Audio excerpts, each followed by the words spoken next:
राम राम जी सारा ना, मैं आपका नसीब खटक Barsana. I am from to Haryana और मेरे साथ दो आईडी हैं, 4G हरियाणा और ग्रामीण संसार और हौसलों की उड़ान। तो हमारे बीच में जो शख्स बैठे हैं ये बलवान सिंह जी हैं। अंकल जी, इनकी क्या प्रॉब्लम है? जब ये कार्यरत थे, मतलब जॉब में थे, ठीक है, तो कुछ दौरान मतलब वो उस ड्यूटी के दौरान इसके जो मेंटलिटी प्रॉब्लम हो गई थी, जो इसके दिमाग में जो ये मेडिसिन खाते थे उसके दौरान कोई प्रॉब्लम हो गई थी। और सारी बात अंकल से पूछेंगे। तो अंकल जी राम राम। राम राम जी। अंकल जी, आप हमें कम से कम भी 10 दिन हो गए लगातार फ़ोन कर रहे थे कि मुझे वीडियो बनानी है, जो मेरी ड्यूटी के रिकॉर्डिंग जो मेरे साथ हुआ है वो आप बताना चाहते थे। पहले तो आप ये बताइए कि आप कब तो जॉब पे लगे थे, पहले ये बताओ। मैं 10 अगस्त 1986 को आरपीएफ भारतीय रेल की आरपीएफ के महकमे में, रेलवे प्रोटेक्शन फोर्स के महकमे में भर्ती हुआ था। अच्छा, तो आपने बताया कि जैसे आप उसमें भर्ती हुए, तो उसके बावजूद क्या हुआ था आपके साथ जो आप बता रहे हो कि भाई जो आप पहले उस पोस्ट पे कार्यरत हुए थे, उसके बाद आपकी जो मानसिक हालत थी वो ठीक नहीं थी, ठीक है? मानसिक हालत का मेरे को नहीं पता था, लेकिन वो जो कोई गड़बड़ थी, क्या था, या दवेश था, या मेरे को कुछ उन्होंने लगा, उन्होंने मेरा मेडिकल करवाया 1988 में 11वें महीने में। तो मेडिकल के लिए डॉक्टर ने वो पूछताछ करी या जो भी कराया, उस डॉक्टर ने मेरे को उस पर रिपोर्ट लिख के दूसरे अस्पताल में दी। वो कौन से सन की बात है? ये है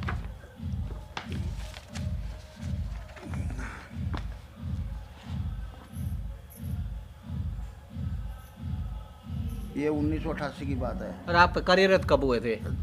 10/13/1988 कार्यरत हुआ। 10/8/1986 को कार्यरत हुआ था। 86 में आप कार्यरत हुए हैं, और उसके बाद दिक्कत आपको कब आई है? 88 में। मतलब 2 साल बाद? 2 साल बाद। अच्छा, तो 2 साल बाद डॉक्टर ने जैसे आपका चेकअप करवाया, तो फिर क्या निकल के आया रिपोर्ट में? इस रिपोर्ट का मेरे को कोई पता नहीं था। अच्छा, नहीं बताया भी तो होगा आपका, जैसे चेकअप हुआ होगा उसके बावजूद आपको बताया तो होगा ना?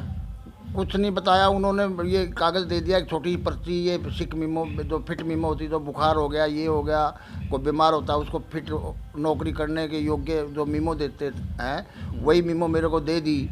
हाँ। तो इसमें मेरे को नहीं पता था, इसमें कुछ ये पैरा 573 लिखा हुआ था। अच्छा, ये इसके बारे में मैं कुछ नहीं जानता था, ये क्या है क्या नहीं। मैंने अपना इंस्पेक्टर को वहाँ दफ्तर में दे दी, वहाँ से हेडक्वार्टर में मेरे रिकॉर्ड में चली गई है। अच्छा, मैं ड्यूटी करने लगा आराम से। मैं ड्यूटी खूब मन लगा के कर रहा था। 22/5/92 को वहाँ से पुरानी दिल्ली 12 नंबर कंपनी में से 22 नंबर कंपनी में मेरा ट्रांसफ़र हो गया। अच्छा, वहाँ से ट्रांसफर कर दिया। हाँ। और पहले आप कार्यरत कहाँ थे, कौन सी जगह पे थे? 12 नंबर कंपनी, वहीं पुरानी दिल्ली में ही। पुरानी दिल्ली में थे। 2 थाने थे। अच्छा, तो वो 22/5/92 को। अच्छा, तो वहाँ कैश की सुरक्षा की ड्यूटी थी, वो कैश गारद कंपनी के नाम से थी। तो उस दिन रोज़ बंदूक का काम होता था, कैश इधर से उधर ले जाना, पेमेंट बंटवाना, या सिक्योरिटी करना, रेलवे बोर्ड में करना, या कोई वीआईपी आता है उसकी एस्कॉर्ट ड्यूटी करना। बिल्कुल। इस तरह की नौकरी थी साहब। जी जी। अच्छा, तो नसीब जी अब मैं करता रहा। तो कितने साल की आपने वो जो नौकरी? आरपीएफ की नौकरी में 27/11 ये कागज ये है, ये यहाँ पर मैं 27/11/92 को नींद न आने की वजह से मेरे को बीमारी होती थी। जैसे अच्छा। कई दिन नहीं सोता तो मेरे नशे जैसे हालत हो जाती थी। क्यों नहीं सोते थे आप? अच्छा, क्या कारण था? मतलब जैसे आपको क्या लगता है, जैसे आपने कुछ चेकअप करवाया कभी? मेरे शरीर में बीमारी थी, और मैं उस बीमारी को समझता नहीं था कि बीमारी है, कोई दिमाग की बीमारी है या ना है। अच्छा, मैं उस बीमारी को मैं समझता नहीं था कि वैसे ही। लेकिन उस ये ड्यूटी करने, क्वार्टर गार्ड ऑन ड्यूटी था मैं 22 नंबर कंपनी में पुरानी दिल्ली। तो 27/11/93 को रात को 2 से 4 बजे तक मेरी स्टैंडिंग ड्यूटी थी, जिसमें असला था नॉर्दर्न रेलवे का, और कैश भी था। अच्छा, 3 डिवीज़नों का, अम्बाड़ा, फिरोजपुर और दिल्ली डिवीज़न का कैश भी था। अच्छा, अच्छा। तो वहाँ पर रात को मैं मेरे को नहीं पता कि कोई इसमें ये लिखा हुआ है कि मैंने सच्चाई बताई उन लोगों को कि कोई आदमी आया मेरे को मार रहा है, या छीन रहा है, या लूटने वाला, आया तो मेरी बंदूक से 5 राउंड फायर हो गए। अच्छा, आपसे खुद ही हो गए, मतलब फायर है? हाँ, मेरे से 3:15 पे। अच्छा, रात को। जी जी। अच्छा, तो वो ऐसी बात नहीं थी वहाँ कि मैं कोई गलती करी तो मैंने बता दिया ऐसे ऐसे बात थी, जबकि मैं। अच्छा, उसके बाद मेरे को डॉक्टर के पास ले गए। अच्छा, चेकअप करवाने के लिए कि आपकी क्या दिक्कत है? हाँ, उन्होंने बेकायदा ये लिखा है, ये जी जी, कोई बात नहीं, कैमरामैन को भी दिखा दे एक बार। ये लिखा है, ये उन्होंने डॉक्टर के पास ले गए। अच्छा, तो फिर आपको क्या बताया डॉक्टर के पास ले जाने? डॉक्टर ने मेरा इंटरव्यू लिया। डॉक्टर ने इंटरव्यू लिया कि देखने के लिए, उसको बोलते हैं वार्तालाप।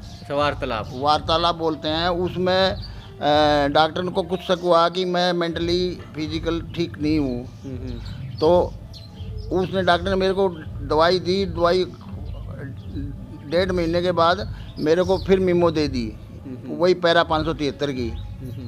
उस मीमो में कई जगह कागज़ गए। डीएमओ, पुरानी दिल्ली डीएमओ था छोटा, उस वहाँ से एक नई नौकरी देने वाला विभाग होता है, पर्सनल विभाग। अच्छा, फिर आपको मतलब उन्होंने ये डिसाइड कर लिया कि भाई नई नौकरी देनी है आपको कोई? हाँ, बल्कि इस नौकरी से हटा देना है। हाँ, नई नौकरी देनी है। हाँ, नहीं, ठीक है। उसके बावजूद उस समय पे वो तनख्वाह नहीं मिलती थी, छुट्टियों की मिलती थी। छुट्टियाँ ख़त्म हो गई, मैं भूखा मरने लग गया। अच्छा, वो ड्यूटी देता था तानाशाही में लगेज पोर्टर की। वेद प्रकाश नाम का अधिकारी था, डीपीओ। अच्छा जी। Divisional personnel officer. जी जी। पर्सनल विभाग होता है, वो उनको कर्मचारियों का देख रेख करना, पेंशन किसकी करनी है, किसको नौकरी देनी है, किसको क्या करना है, उनका लेखा जोखा पर्सनल विभाग होता है। तो फिर आपको वहाँ पे नौकरी मिली फिर?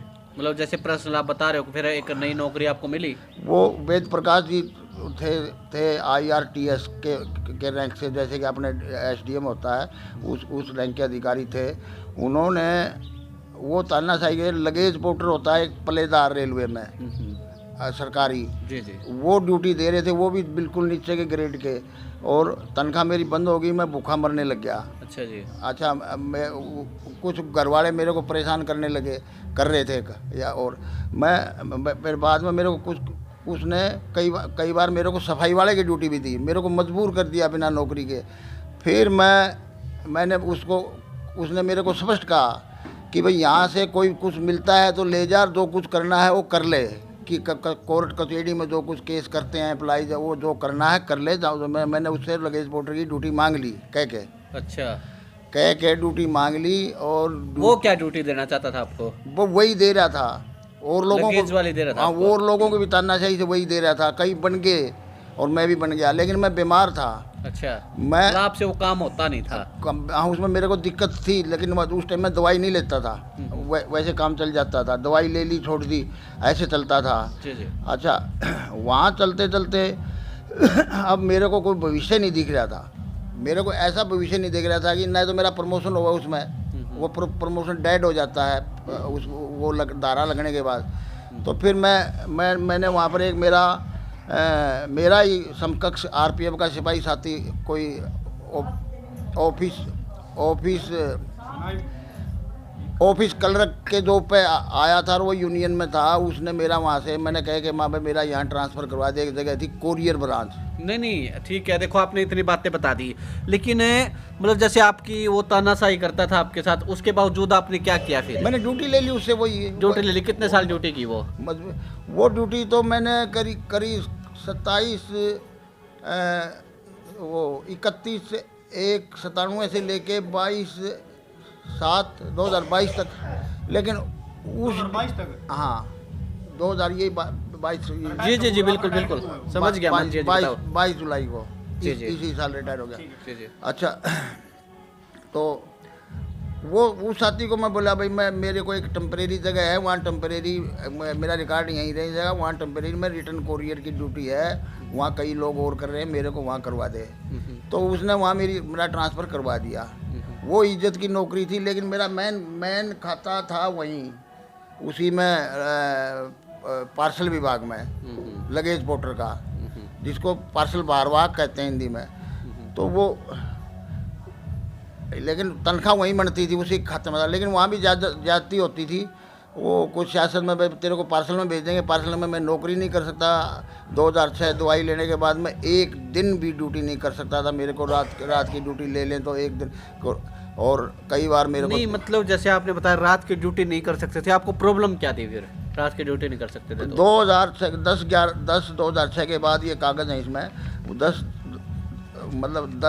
2006 के बाद मैं दवाई लेने की नौबत आ गई मेरे। नहीं नौबत किस चीज़ की दवाई लेते थे आप? मेंटली डिस्टर्ब की। अच्छा मेंटली डिस्टर्ब हो गए थे आप? हाँ। ठीक है, तो उसके बावजूद मेंटल डिस्टर्ब होने के बाद भी कंटिन्यू आप नौकरी करते रहे?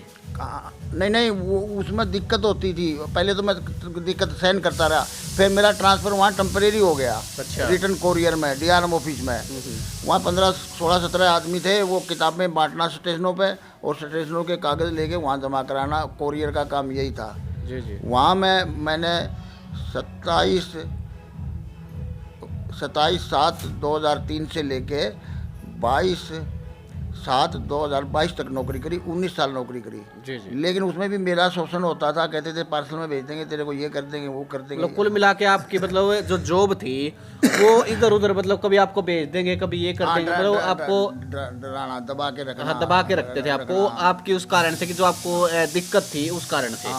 उसके ठीक है। इसी बीच 2013 में एक मेडिकल और हुआ इसी तरह का। वो ऐसा था कि कुछ लोगों ने टीटी के फार्म भर दिए, टीटी के टेस्ट पास कर लिए, उसमें मैं भी था। अच्छा। वो ये कागज़ है जी जी। ये वाला, ये 2013, वही 11वां महीना है। 11वें महीने में वो उसने पूरी वो कोर्ट के थ्रू, भाई पहले कोई जजमेंट आया हुआ था कोर्ट का, उसमें ये था कि जब आपके पास वैकेंसी हो तो इनका टेस्ट लो और 3 क्लास की नौकरी दो। जी जी। वो वैकेंसी उनके पास उन्होंने बनाई नहीं थी, वैकेंसी तो देते थे लोगों को नौकरी, लेकिन वो जजमेंट ठीक नहीं था। लेकिन जब टीटी का टेस्ट पास कर गए लोग, मैं भी कर गया, तो फिर वो उस प्रशासन ने नौकरी देनी। लेकिन इसकी ये पैरा 573 लगा हुआ है, इसकी ड्यूटी टीसीआर की भी ड्यूटी नहीं कर सकता। अच्छा। टीसीआर क्योंकि लोगों की टिकट काटना, बिल्कुल लोगों को डीलिंग करना। जी जी जी जी। तो अच्छा, दूसरी बात, तो आप वो नौकरी करने लगे थे फिर? नहीं टीटी के वो उन्होंने कोर्ट के आदेश करवा के हमारे ऊपर सरकारी डॉक्टर से मेडिकल करवा दिया। अच्छा। डॉक्टर ने वो पूरी तरह से मेडिकल हुआ, जैसे कि बहुत ही छानबीन से सारा।